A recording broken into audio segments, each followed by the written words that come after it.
everyone, this is Meeta wishing you a very happy and healthy new year. I'm very excited today to introduce my latest Airbnb property management system.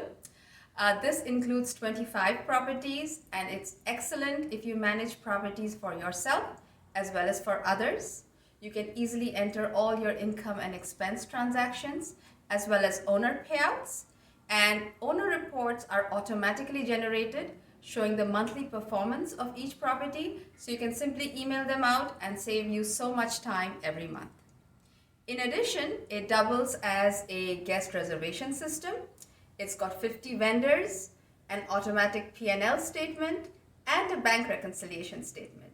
So let's see how this works. Hi everyone, this is Meeta. Thank you for joining me. This is my 25 properties Airbnb tracker, which you can get from my website moneyusage.com. This is very easy to set up. In the settings page is where you would type in your company name or your name and change the fiscal period. Let us change it now to 24. And here you have 10 platforms. These can also be changed as you like. Let's call this another one. Similarly, you have 40 expense categories. These can also be changed as you wish. Let's just call this pool expenses. You have 7 payment options like Venmo, Zelle, PayPal, and you can add more as you like, say Apple Pay. Then these two are the owner payment options and the payment status options. Next, we come to the property settings tab. Over here is where you would enter your property information. Here is your property address. Let's call this 2 Orange Street, and we'll give it a code. Let's call it 2 Orange Street. Usually it's best not to exceed 15 characters so that it fits nicely in the dashboard. Then you can enter your owner name. Let's call him John Doe. And your management contract information if you would like to. All this information is optional and is for your records. You can enter your management fee as a percentage or as an amount, then the property type, whether it's an apartment, house, as you like. Then you also have some area for notes. You can enter information for 25 properties. If you have fewer than 25, just leave the additional rows blank. Then we come to the vendor settings tab, and over here you have 50 vendors for whom you can enter information. You can simply go in and type over, say it's A1 Cleaning Company, the contact person, telephone number, and any other information you would like to enter about the vendor. And this will become an automatic drop-down list in the property tabs. The next tab is the dashboard, and this is completely automatic and gives you a complete overview of how each of your properties is performing. You get income, expenses, profit percentage, days rented, occupancy rate as a year-to-date summary, and then you get it as a monthly summary. You also get a breakdown by each platform like Airbnb, VRBO, etc., how each platform did.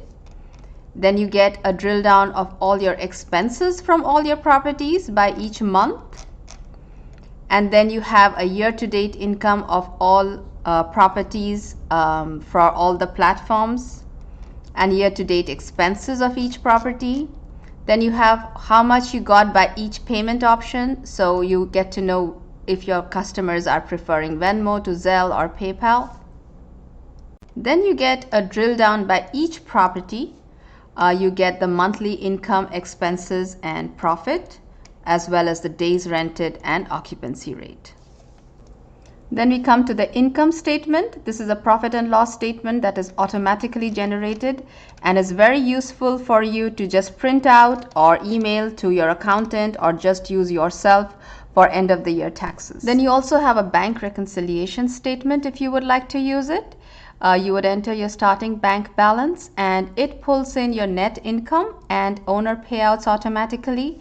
And any additional deposits or withdrawals that you do, you would enter over here and it would show you what your current bank balance is. Now we come to the fun part.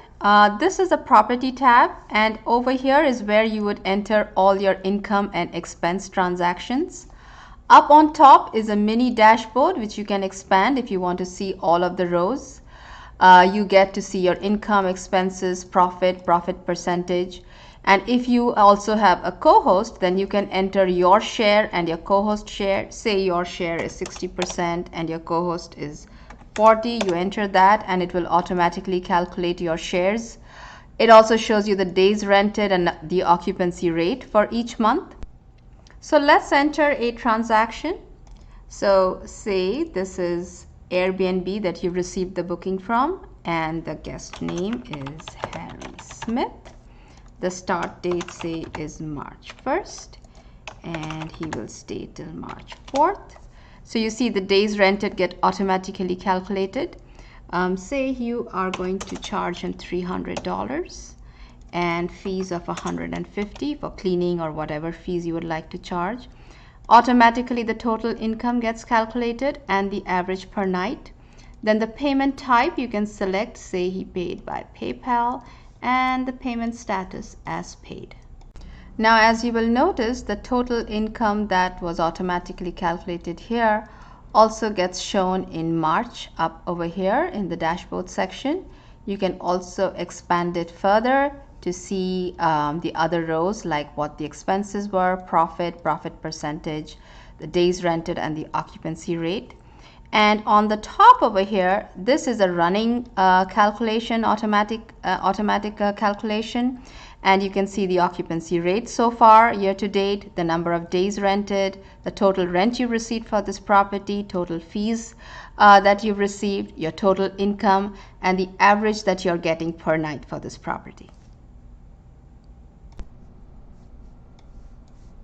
Now let's scroll over to the right, and here is your expenses section, and over here is where you'd enter your date, say March 20, and the category, it's an automatic drop down menu, and let's choose cleaning of say $50, and you used A1 Cleaning Company. You can enter the receipt and some notes, and this gets totaled up here, and you also get to see it in the dashboard, mini dashboard over here. It totals up over here. If you go further to the right of the expenses section, you will have the owner payout section, and over here is where you record your payouts that you send to the owners of the property. So let's say March 5, you're going to make another payout by bank deposit of, let's say, $500, and you put in the check number if you want, and any notes that you want, end of month payout. Now we come to the owner reports. Each of these owner reports automatically pulls in the information from each property tab. All the income and expense transactions that you entered over there are summarized by month, and you also get the owner payouts that have been sent, and end of each month you can simply email it to the owner. Thank you so much for watching. You can get the spreadsheet at my website moneyusage.com. I will also be leaving a link to the spreadsheet in the description and comment section below. Do subscribe to my channel so you can see more of my videos, and do please leave me your questions, comments, and suggestions below, and I'll catch you on my next video.